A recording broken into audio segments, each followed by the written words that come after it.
Bonjour, je m'appelle Kamel, j'ai 51 ans, je mesure 1m73 et pèse aujourd'hui 78 kg. J'ai été opéré en mars 2016 de la technique du Dr Le Goff et donc 6 ans après, j'ai perdu 48 kg.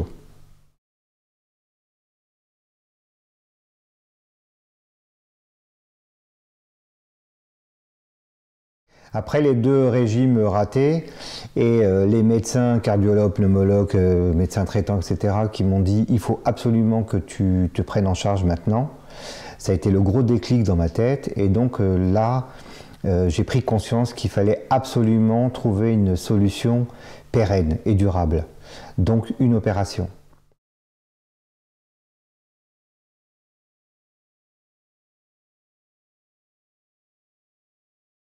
J'ai un ami qui a un petit frère qui a fait le bypass. Effectivement, pourquoi je lui ai posé la question? Parce que j'ai vu la transformation chez lui. Il est passé, je dis des bêtises, de 150 kg à 60 kg. Donc je lui ai expliqué, je lui ai demandé ce que c'était que le bypass. Et je suis rentré à la maison, j'ai regardé sur internet ce que c'était, etc. Et très franchement, non. Parce que moi, je voulais quelque chose de réversible et non quelque chose de irréversible. Et on coupe là-haut, on fait directement une dérivation pour la faire courte du haut vers le bas. Et ça, non, moi je voulais garder le métabolisme de digestion actuel. Il était hors de question que je fasse autre chose que quelque chose d'irréversible. Donc j'ai regardé un petit peu sur internet tous les avis et tous les avis étaient très négatifs. Les gens étaient vraiment très mécontents de ce procédé-là. Parce que justement on ne peut plus revenir en arrière, quoi. Les gens perdaient beaucoup trop, impossible de revenir en arrière comme je vous disais, ils pouvaient manger tout ce qu'ils voulaient mais ça sortait comme ça rentrait. Et j'ai même regardé sur un site l'opération en tant que telle. Et ça m'a fait vraiment très très peur. Et j'ai dit non, non, non, non, non, non.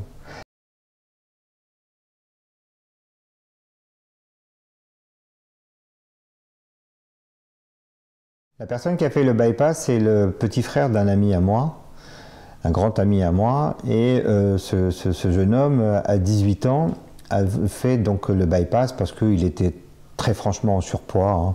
Il faisait 1m50, il mesurait 1m50 et il faisait très franchement 150 kg. C'était beaucoup trop, il avait du mal à se déplacer. Le copain en question fait les marchés et il a amené son petit frère souvent pour l'aider. Et moi, chaque samedi, quand j'allais au marché, je disais au copain, mais pourquoi t'amènes ton frère? Le pauvre, il n'arrive même pas à se déplacer. Donc à ses 18 ans, parce qu'il ne pouvait pas le faire avant, il a fait le bypass. Et ça a été le début d'un calvaire pour lui. Un début d'un calvaire, parce qu'il a fait son opération, donc. Un mois après, il s'est retrouvé dans le coma. Une grosse complication. Alors, on m'a pas trop expliqué la situation, mais une grosse complication. Il est resté 1 mois et demi à l'hôpital. Il s'était fait de nouveau opérer, de ce que j'ai compris. Il a été 3 mois dans un centre de repos, de rééducation, parce qu'il avait besoin visiblement de rééducation. Ça a été un calvaire pour lui, il n'avait plus faim, il était constamment barbouillé, ce qu'il mangeait ça lui plaisait pas, il avait envie de certaines choses mais il se disait d'emblée non, je ne mange pas ça parce que je sais tout de suite que je vais être ballonné, que je vais mal le digérer, que ça va être tout de suite évacué. Et puis, de ce qu'il m'expliquait, c'est qu'il y avait 0 pronostic dans le sens où c'était un jeune de 18 ans, donc il a commencé à revivre à l'âge de 20 ans. Il s'est passé quand même 2 ans où il a totalement arrêté de travailler, il a totalement arrêté de ses études, parce qu'il était constamment malade, constamment alité, soit à l'hôpital, soit à la maison. Donc il a gâché, on va dire, cette partie 18 ans, 20 ans, la vie des copains, des copines et tout ce qui s'ensuit.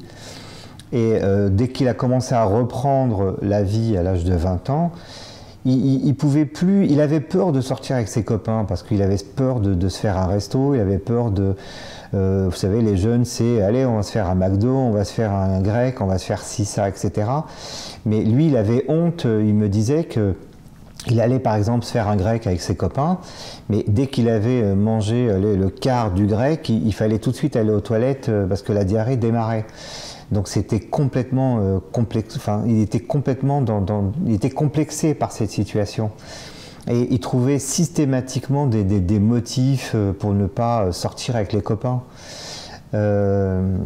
C'était constamment, voilà, perpétuellement, il était invité à un mariage, il avait honte d'y aller. Il se retrouvait à avoir honte de sortir, honte de se présenter. Perpétuellement trouver des prétextes pour ne pas sortir, pour refuser l'invitation. C'était terrible pour lui, terrible, terrible. Il a vu plusieurs psychologues, il a pris même des traitements via un psychiatre à un moment donné, parce que il a vraiment sombré, il a vraiment touché le fond, touché le fond.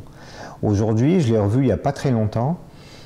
Je l'ai rencontré donc par hasard avec mon ami là. Il a 42 ans aujourd'hui et il m'a ouvertement dit que bah non, il ne s'est pas marié.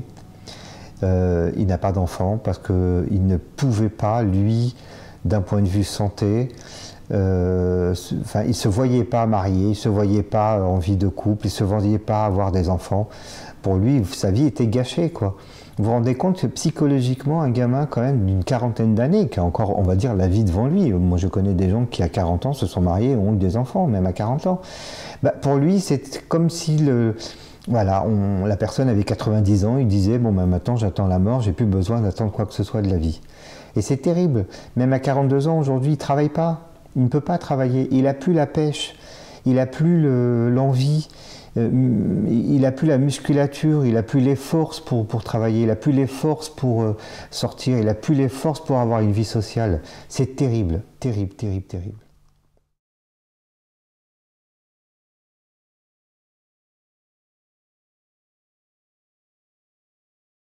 La deuxième chose que j'ai vue sur Internet par rapport à une collègue dont sa sœur a fait un anneau, donc c'est l'anneau qu'on met en plein milieu de l'estomac.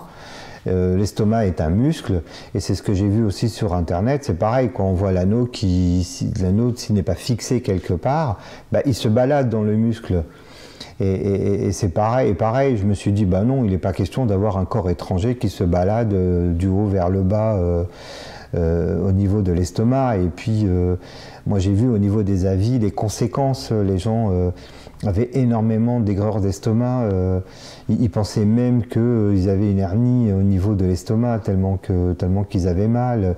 Les gens pensaient au pire par rapport aux effets et par rapport aux mots MAUX qu'ils pouvaient avoir. C'était terrible. J'ai vu deux autres personnes aussi qui avaient fait aussi ce procédé d'anneau là qui se balade, je vous dis, dans l'estomac. Et pareil, ils ressentaient même ce corps étranger se balader à l'intérieur de soi. Donc pour moi, c'était pas vivable non plus.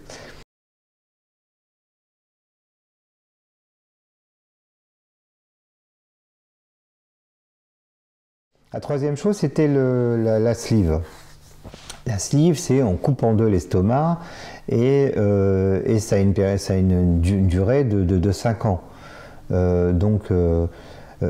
Couper l'estomac, se retrouver complètement assiété, parce que là par contre c'est violent. Moi je connais 3 personnes, dont une belle-sœur, qui l'a fait, et là c'est violent, je veux dire, même la première opération, juste après, elle ne pouvait même pas manger un yaourt, quoi.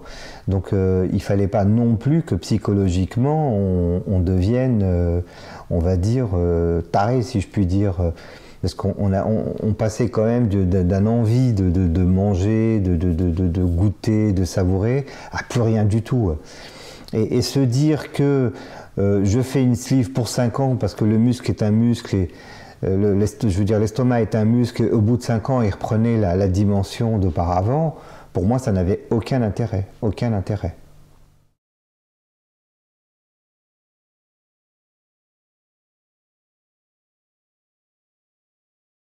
La première personne qui avait fait la sleeve, une semaine après son opération, elle s'est retrouvée totalement dans le coma à la maison. Elle a été transportée par les pompiers aux urgences. On a détecté visiblement une infection très sévère. Et elle-même, elle a fait une mauvaise réaction à cette sleeve. Malheureusement, impossible de revenir en arrière. Elle a été hospitalisée 1 mois. en maison de repos 2 mois, et psychologiquement, au jour d'aujourd'hui, donc c'est une personne qui s'est fait opérer 2 ans avant moi, donc en 2014, et au jour d'aujourd'hui, c'est une personne que je rencontre et qui a été traumatisée, mais traumatisée par ce procédé. Certes, elle a perdu du poids, mais ce n'est pas du poids sainement perdu. Elle l'a vraiment perdu, traumatisée, on va dire. Et aujourd'hui, elle a repris 10 kilos, hein, parce que comme je vous dis, ça a une pérennité de 5 ans. La deuxième personne, donc je vous disais, la sœur de ma collègue, qui a sombré dans une déprime, mais totalement, parce que je vous dis, quand on passe de la, entre guillemets, à bien manger, à garnir son plat, à un yaourt, et encore le yaourt, on n'arrive pas à le finir, elle a dû prendre du Tranxène pendant 2 ans. Elle a été suivie par un psychologue pendant 2 ans, parce que ça a été beaucoup très tragique pour elle. J'ai rencontré là, pendant le confinement, ma collègue de travail, idem, sa sœur a repris du poids. Elle a repris même 15 kilos. Parce que voilà, la pérennité, c'est 5 ans. La troisième personne, elle était contente de sa sleeve, elle était contente de son opération. Bon, elle disait que oui, elle mangeait moyennement, beaucoup moins qu'avant. Mais elle s'est vite rendue compte au bout de 3 mois d'étourdissement, de malaise. Quand elle est allée faire ses prises de sang chez le médecin lui a dit « vous êtes en anémie totale ». Et continuellement en anémie totale. Ça veut dire que tous les 3 mois, elle avait besoin de prendre des compléments alimentaires, des vitamines, et jusqu'à aujourd'hui. Et idem, c'est une personne qui a pris 18 kilos, que j'ai rencontrée il y a 2 mois. Elle a repris 18 kilos parce que le muscle travaille de l'estomac. On mange, progressivement, jusqu'à ce que le muscle régrossisse, regrossisse. Et l'estomac devient plus gros. Donc la nourriture appelle la nourriture, on mange. Et aujourd'hui, cette personne a repris 18 kilos.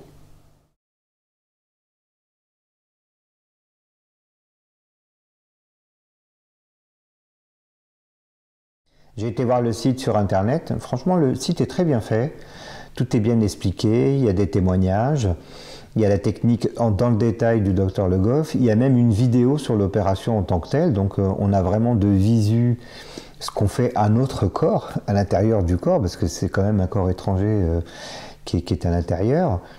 Ce qui m'a plu dans cette vidéo, c'est que par rapport au témoignage donc, de ma collègue, la sœur de ma collègue qui m'a parlé donc de l'anneau qu'on mettait au niveau de l'estomac et qui se baladait, là dans la vidéo, non pas du tout. Ce que l'on voit, c'est que l'anneau est fixé, donc il y a des sutures au niveau de l'estomac, enfin à l'endroit où est mis l'anneau. Donc c'est vraiment quelque chose qui ne bouge plus, qui reste à sa place. Et ça, moi j'étais satisfait de ce procédé-là. Hors de question d'avoir quelque chose qui se balade, quoi.